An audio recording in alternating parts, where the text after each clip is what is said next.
memberikan manfaat untuk peningkatan berat badan bayi, kemudian sistem pencernaannya jadi lebih bagus, untuk persyarafannya, kemudian perkembangan otaknya, kemudian untuk tidurnya bayi itu terutama ya, jadi tidurnya Polkesma Talks, inspirasi kesehatan untuk kita semua. Halo sahabat sehat Polkesma, bertemu lagi dengan saya Ayu di podcast kesayangan kita Polkesma Talk. Polkesma Talk, inspirasi kesehatan untuk kita semua. Topik bahasan kita di Polkesma Talk kali ini tentu tidak kalah menarik dengan pembahasan-pembahasan sebelumnya. Jadi hari ini kita akan ngobrol dengan narasumber seorang bidan di Rumah Sakit Ibu dan Anak Puri, Malang, dan Ketua Ranting IBI RSIA Cabang Kota Malang. Hari ini kita akan membahas topik pijat bayi dengan benar, manfaat optimal. Pijat bayi merupakan sentuhan cinta sebagai salah satu stimulasi multisensori yang dapat mendorong perkembangan dan pertumbuhan bayi secara optimal. Terutama jika dilakukan pada masa golden period 1000 hari pertamanya. Ada beragam manfaat pijat bayi yang bisa didapatkan si kecil. Bayi membutuhkan pijatan untuk relaksasi sekaligus menstimulus otaknya.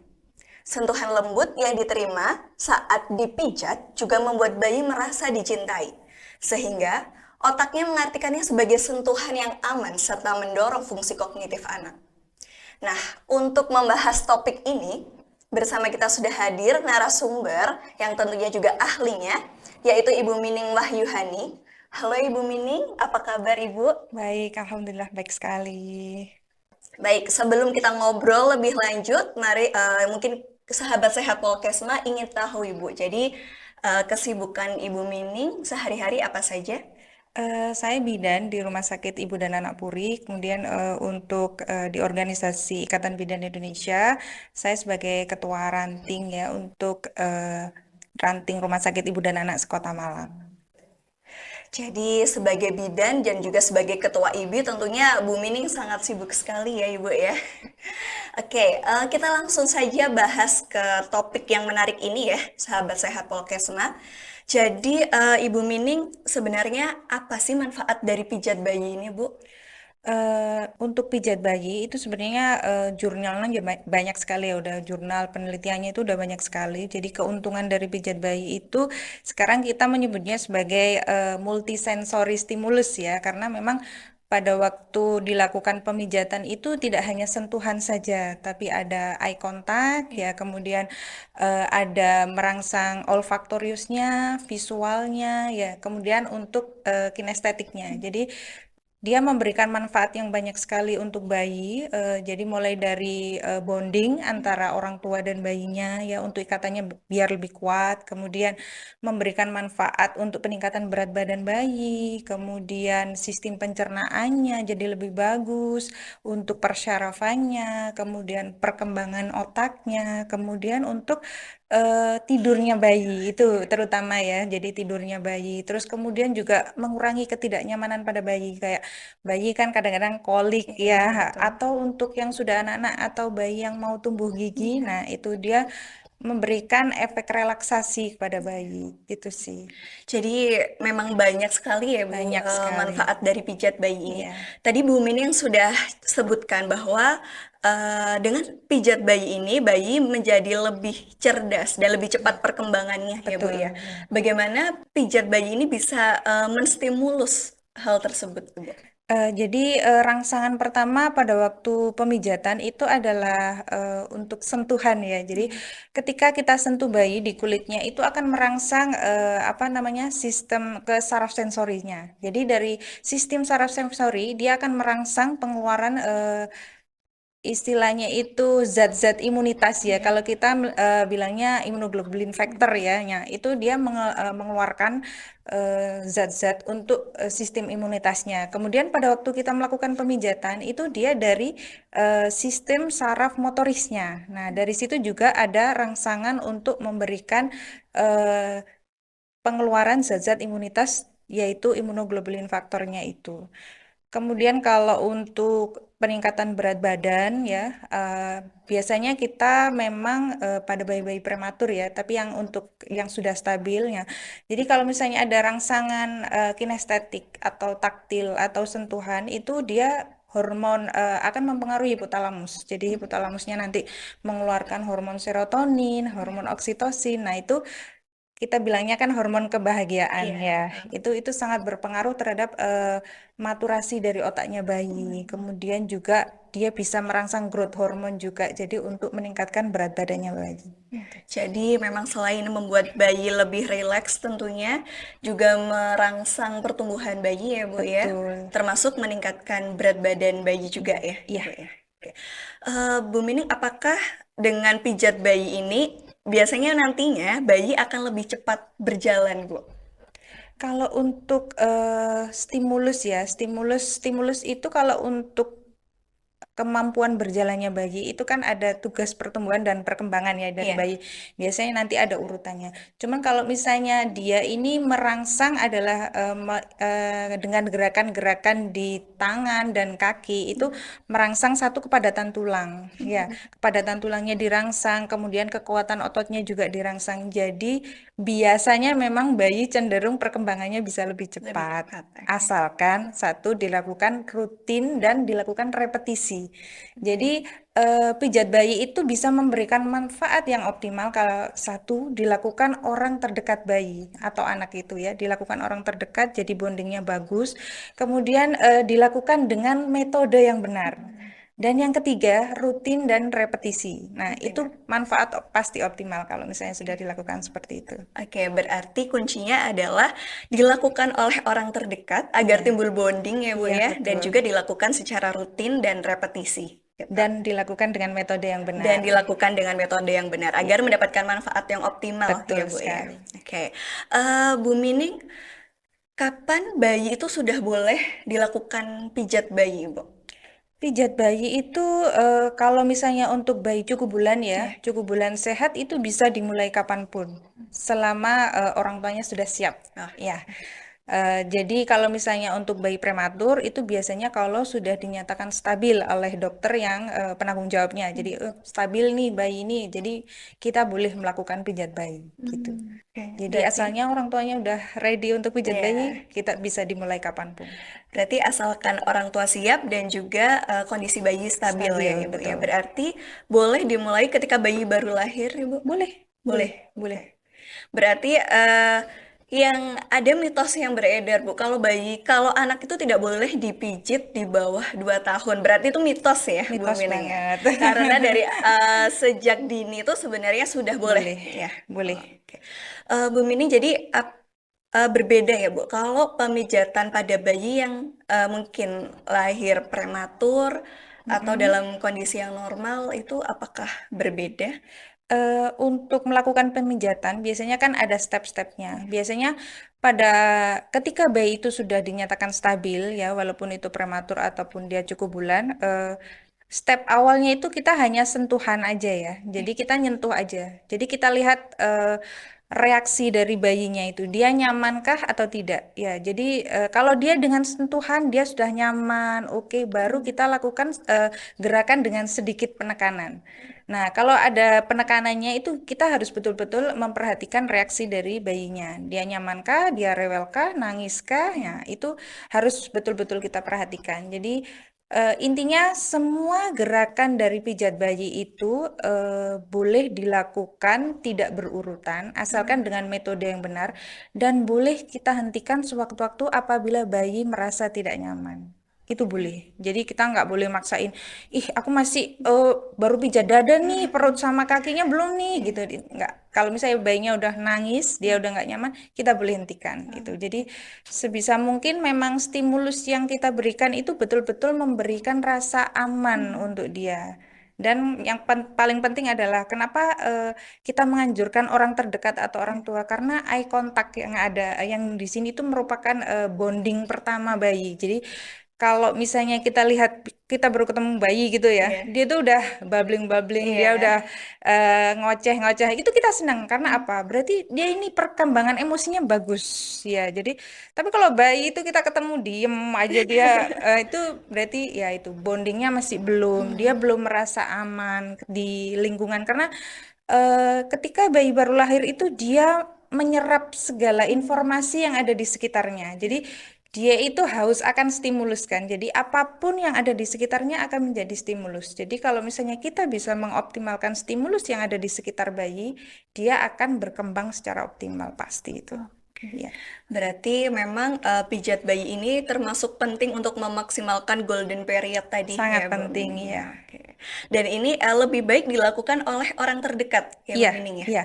Kenapa pijat bayi ini bisa meningkatkan bonding antara bayi dengan orang terdekat, terutama mungkin orang tua Iya, ya, Bu ya? iya.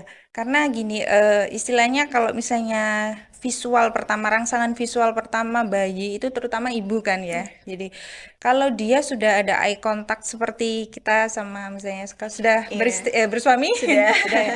Kalau misalnya orang dewasa pun kalau kita eye contact sama pasangan kita Iya, kan kita ngerasa aman nih, iya, kita merasa dicintai. iya. Itu sama seperti bayi. Jadi kalau kita melakukan eye contact, terus kemudian kita tersenyum, kita panggil namanya, kita sentuh, dia itu akan apa namanya menerima stimulus itu sebagai rasa aman pertama yang Hmm, dia terima. Nah, kalau sudah seperti itu, dia pasti akan senyum iya. biasanya.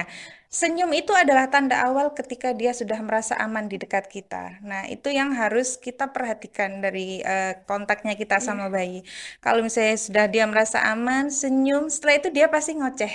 Hmm, Nah, babbling-babbling, bergumam-bergumam gitu. Nah, iya. dia itu berarti aku aman nih Aman sama ini ya. orang gitu. Aku Iya. aku nyaman sama dia. Nah, kalau sudah seperti itu, akhirnya kita pegang. Nah, kita pegang. Kalau kita kepegang dia tetap ngoceh, Iya. senyum, dia nyaman. Itu akan menimbulkan efek aman untuk dia. Jadi, dan itu harus kita repetisi rutin dan direpetisi. Akhirnya apa? Dia akhirnya merasa, oh lingkungan di sekitarku aman buat Iya. aku. Itu sangat berpengaruh kepada pertumbuhannya dia. Karena rasa aman itu yaitu tadi merangsang peningkatan hipotalamus untuk menghasilkan serotonin, oksitosin, ya hormon cintanya Iya. keluar nih. Nah, itu nanti yang berpengaruh juga ke immunoglobulin factor dan growth hormonnya dia juga akan terangsang untuk keluar. Akhirnya bersambunganlah ke imunitasnya, Iya. berat badannya, otomatis ya ke pertumbuhan yang optimal juga Pertumbuhannya. gitu ya. Oke.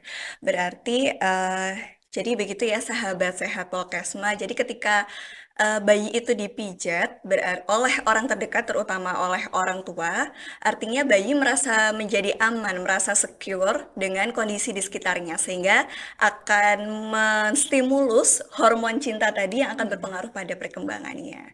Jadi Bu Mining, apakah pijat bayi ini rutin dilakukan itu maksudnya apakah boleh setiap hari atau 1 bulan mungkin berapa kali, Bu?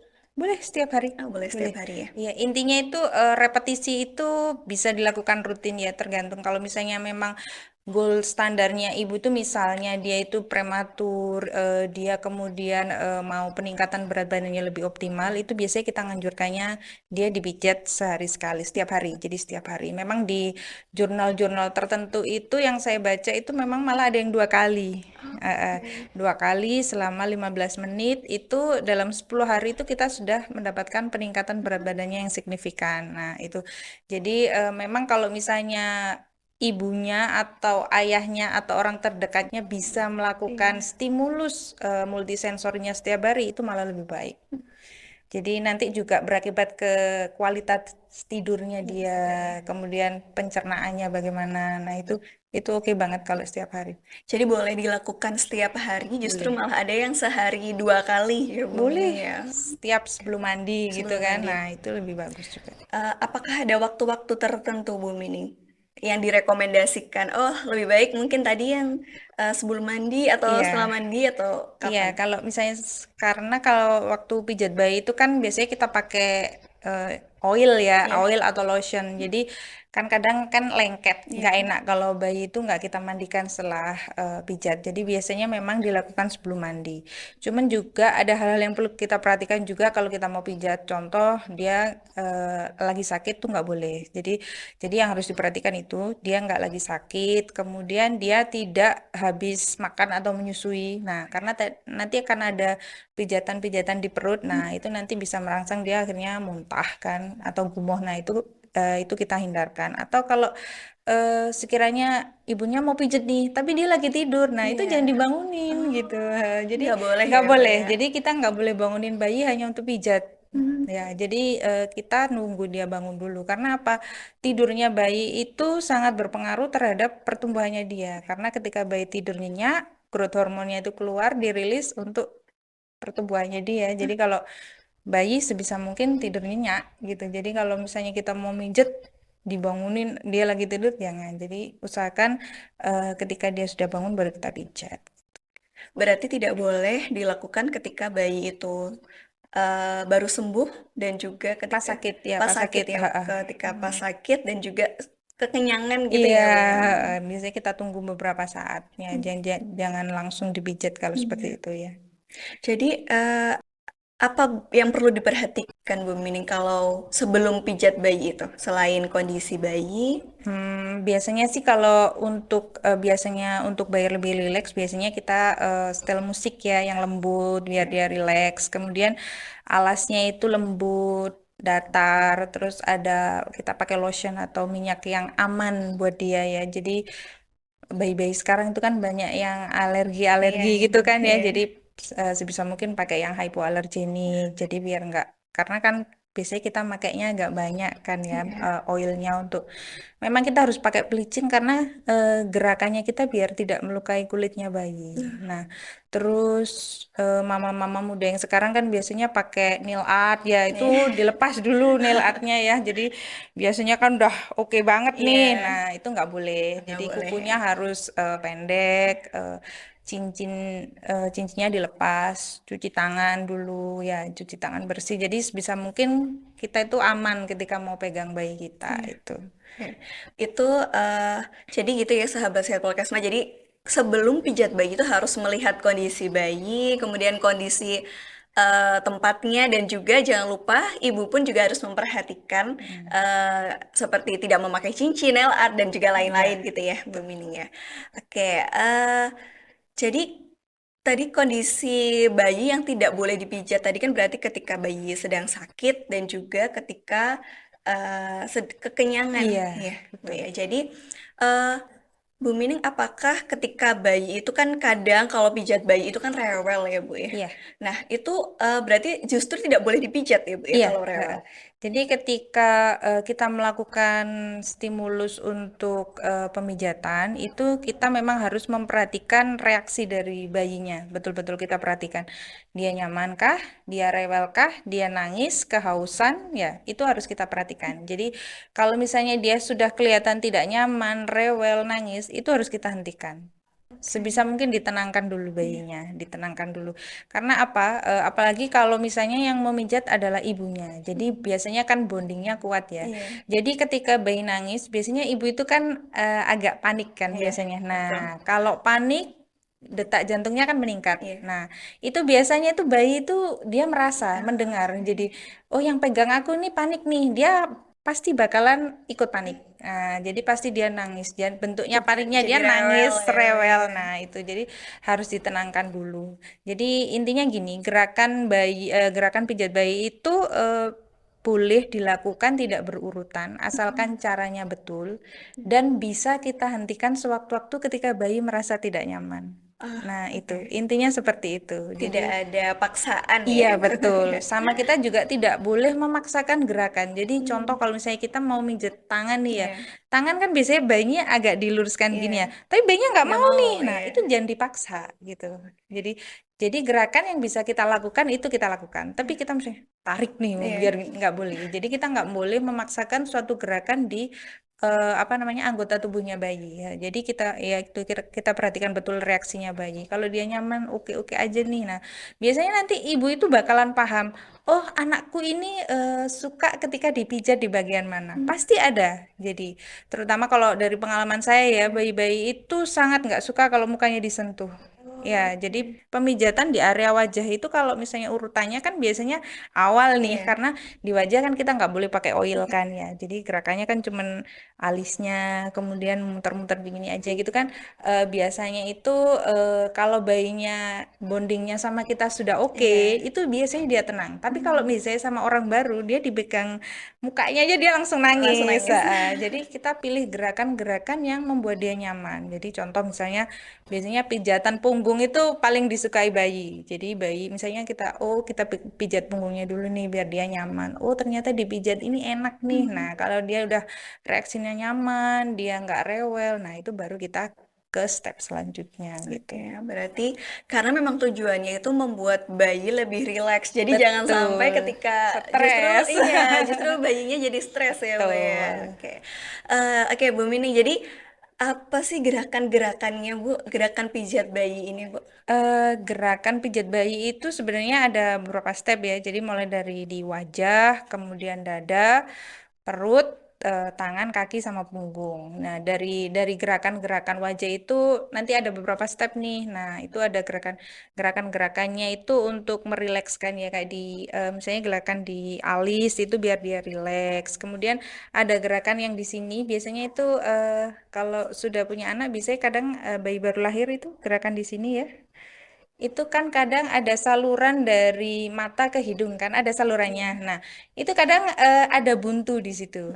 Salurannya belum lancar kan biasanya baru-baru. Terus biasanya ada efeknya itu kayak berair matanya. Iya, Terus kadang ada kotorannya, sering ada kotoran. Nah, betul. itu merangsang biar dia lancar di sini. Nah, itu ada gerakan di situ. Kemudian ada gerakan apa namanya smile ya. Iya. Jadi kita smile gitu, kemudian sama cute. Nah, pada waktu di wajah itu usahakan betul-betul ibunya betul-betul tidak ke distract. Jadi harus ada kontak mata ketika memijat wajahnya. Jadi memberikan rasa aman. Ya, jadi kalau misalnya smile ya, lah udah ibunya juga bilang smile, cute gitu. Jadi dia tuh biasanya kalau misalnya udah kenal gitu Iya. dia disuruh smile dia pasti senyum gitu. Senyum. Smile, cute gitu. Pas di dagunya itu kan cute Iya. gerakannya itu. Nah, itu pasti dia senyum biasanya kalau dia udah ngerasa aman gitu. Terus kemudian untuk di dada itu ada gerakan butterfly sama cross itu biasanya kayak apa kupu-kupu gitu ya gerakannya. Intinya ya kayak sentuhan-sentuhan aja, cuman ada penekanannya. Kurang lebih kalau misalnya dia udah nyaman, kita tekanannya antara setengah senti ya. Terus kemudian setiap gerakan itu 8 ketukan. 8 Ya, ketukan. jadi awalnya 1, 2, 3. Jadi nanti kalau udah terbiasa kita udah nggak usah ngitung dah sudah. Karena udah hafal ya. Iya betul. Oh, berarti ada dari wajah, dari Dada, dada, seperti itu, perut, perut, kaki, tangan, tangan, punggung. punggung. Jadi ada banyak gerakannya ya, Bu Banyak. Mining ya. Terus kemudian yang sering ditanyakan pada ibu-ibu itu biasanya kalau anakku kembung nih, nah itu yang ngetren banget itu kan gerakan I love you Oh ya, iya, I itu love you. ya itu memang gerakan sangat membantu untuk sistem pencernaannya bayi. Jadi gas-gas yang ada di perut itu biasanya di pencernaan itu bisa keluar dengan gerakan I love you, ya memang itu. Tapi kalau misalnya mau lengkap biasanya ada gerakannya juga kayak ada fingernya, terus kemudian bulan dan matahari itu muter gini gitu. Itu.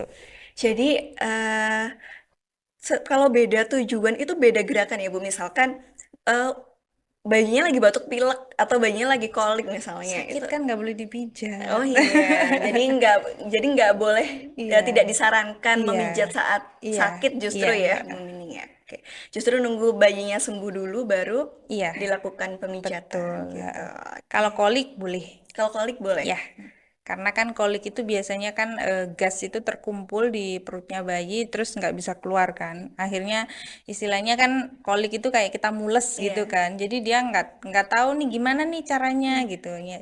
Kita bantu aja. Jadi eh, boleh dengan oil, bisa dengan apa? Kayak minyak telon biar Iya. hangat itu boleh. Boleh Berarti bantu. nggak ada lotion tertentu ya Bu ya untuk pijat bayi ini? Atau mungkin ada lotion yang disarankan Ibu? Jenis lotionnya mungkin ya, bukan Waduh. mereknya ya. Atau karena kan harus ada lotionnya ya Bu biar tidak sakit itu. Iya, Atau harus ada pelicinya memang. Terserah sih kalau saya kita serahkan ke orang tuanya ya karena mereka biasanya punya rekomendasi-rekomendasi tertentu. Cuman biasanya itu kalau yang dari saya dapat di apa namanya pelatihan itu adalah kayak misalnya kita menghindari yang mustard oil, soy oil sama olive oil karena dia iritatif ke kulitnya bayi itu. Jadi biasanya ya apa namanya yang hypoallergenik, terus kemudian ada juga yang penelitian-penelitian dari beberapa produk itu kalau sense-nya itu atau baunya itu juga bisa merangsang olfactory system untuk multisensori itu juga iya. ada itu. Jadi menenangkan bayi dan Iya. ibunya Oh, baunya. tidak hanya bayi dan Iya, juga ibunya ya Bu. betul. Jadi yang tidak boleh tadi apa Bu Mining, yang olive oil, Mustard oil mustard sama oil, soy dan oil. soy oil itu yang sebaiknya Iya, tidak digunakan ya Bu. karena kan memang lapisan kulit bayi itu kan tipis ya, jadi Iya. memang produk-produk perawatan bayi itu memang harus betul-betul kita perhatikan sih. Gitu. Oke, Bu Mining, apakah ibu-ibu sebelum pijat bayinya, apakah perlu pelatihan, Bu? Oh, perlu kalau Perlu itu sekali perlu ya. perlu sekali. Jadi memang kita nganjurkannya itu memang sebelum dia pegang bayinya sendiri, mereka belajar dulu di boneka ya, boneka bayi. Jadi biar nanti gerakannya sudah betul, penekanannya sudah betul, durasinya sudah betul. Nanti kalau sudah dan ketika dia belajar kalau bisa didampingi tenaga medis ya. Jadi paling enggak itu ada yang mengawasi. Ini segini nih, ini segini dan kan ketika bayi baru lahir atau 0 sampai 6 deh ya, itu kan biasanya kan memang apa ada anggota-anggota badan tertentu yang tidak boleh kita paksakan Iya. gerakannya. Nah, informasi-informasi seperti itu yang memang biasanya diberikan tenaga medis. Jadi kalau misalnya, oh udah oke nih Ibu, bisa praktek langsung ke bayinya. Nah, itu nanti Oke. biasanya gitu. Berarti memang lebih baik ada pelatihan dulu ya, Betul Bu ya. ya. Apakah di RSI Apuri ini ada bisa untuk pelatihan juga Bu, pelatihan pijat bayi Bisa, untuk ibu-ibu? biasanya di rumah sakit kami kan ada program home visit ya. Jadi biasanya itu untuk ibu-ibu pasca melahirkan itu kita melakukan pelayanan home visit. Nah, di home visit itu biasanya kita memberikan edukasi-edukasi terkait pijat bayi, cara jemur bayi yang betul, cara menyusui yang benar, posisinya harus bagaimana. Itu biasanya kita berikan pada waktu home visit itu. Bisa. Iya. Jadi nggak perlu datang ke rumah sakit langsung ya Bu, tapi ada Iya, pelayanan home visit betul. langsung ke rumah gitu Iya, ya, Bu Mining. Jadi iya, nggak hanya diajari bagaimana memijat yang benar, tapi juga bagaimana menyusui yang benar, iya, kemudian menjemur ya Bu ya iya. tadi ya, menjemur yang benar. Oke, Bu Mining, RSI Apuri ini di mana sih Bu? Oh, Agar sahabat sehat Polkesma ini juga tahu Bu. oh ya, Rumah Sakit Ibu dan Anak Puri ada di Jalan Taman Selamat nomor 20 ya, di sekitaran Ijen ya. Sementara Ijen. Iya, jadi monggo kalau mau ke sana. Ya, jadi sahabat sehat Polkesma, jadi untuk pelatihan pijat bayi ini ada di RSI Apuri. Jadi silahkan datang langsung untuk mendapatkan pelatihan ya, agar pijat bayi ini bisa dirasakan lebih optimal manfaatnya, baik untuk bayi dan juga untuk ibu gitu. Iya, Betul. Ya, baik. Tidak terasa ya, Bu Mining, ternyata waktunya sudah hampir 30 menit ini. iya. Kita berdiskusi, kita kupas bersama mengenai pijat bayi dengan benar, manfaat optimal. Nah, sebelum kita pamit undur diri, mungkin ada closing statement dari Bu Mining bagi sahabat sehat Polkesma. Ya, boleh. Jadi untuk pijat bayi itu istilahnya kita bilang multisensori stimulus ya. Jadi itu memang sangat bermanfaat untuk pertumbuhan dan perkembangan bayi. bila dilakukan oleh orang tua bayi atau orang terdekat bayi, dilakukan dengan metode yang benar dan dilakukan secara rutin atau repetisinya dilakukan. Kemudian juga manfaat stimulasi ini bisa meningkatkan ikatan atau bonding antara orang tua dan anak, kemudian membantu bayi untuk relaksasi ya, terus kemudian untuk kesehatan pencernaan bayi, terus kemudian untuk tidurnya ya, dia bisa lebih lelap, kemudian untuk menambah berat badan bayi juga, dan untuk membantu meredakan ketidaknyamanan kayak kolik gitu Iya. ya. Jadi dari beberapa penelitian memang kita belum menemukan kerugian dari pijat bayi ini. Jadi memang manfaatnya yang Baik sekali. banyak Iya. untuk bayi dan ibunya dan orang tua ya terutama gitu. Baik, terima kasih Bu Mining. Jadi begitu ya sahabat sehat Polkesma, banyak sekali manfaat dari pijat bayi ini. Jadi tidak hanya untuk bayi tapi juga untuk ibu dan orang tua bayi tersebut. Dengan disampaikannya closing statement dari narasumber berarti berakhir pula Polkesma Talk pada hari ini. Terima kasih saya ucapkan kepada Bu Mining yang sudah bersedia menjadi narasumber kita meskipun jadwal beliau sangat padat. Semoga kita bisa bertemu dengan Ya, pembahasan-pembahasan yang lain di Polkesma Talk ya, Bu Mining monggo ya. ya. Oke sahabat sehat Polkesma, saya Ayu pamit undur diri. Mohon maaf jika ada sesuatu yang kurang berkenan selama pembahasan pada hari ini. Jangan lupa sahabat sehat Polkesma untuk klik tombol subscribe channel Polkesma Talk, like, comment, and share ke semua sosial media. Oke, sampai ketemu lagi di Polkesma Talk episode selanjutnya. Polkesma Talk, inspirasi kesehatan untuk kita semua.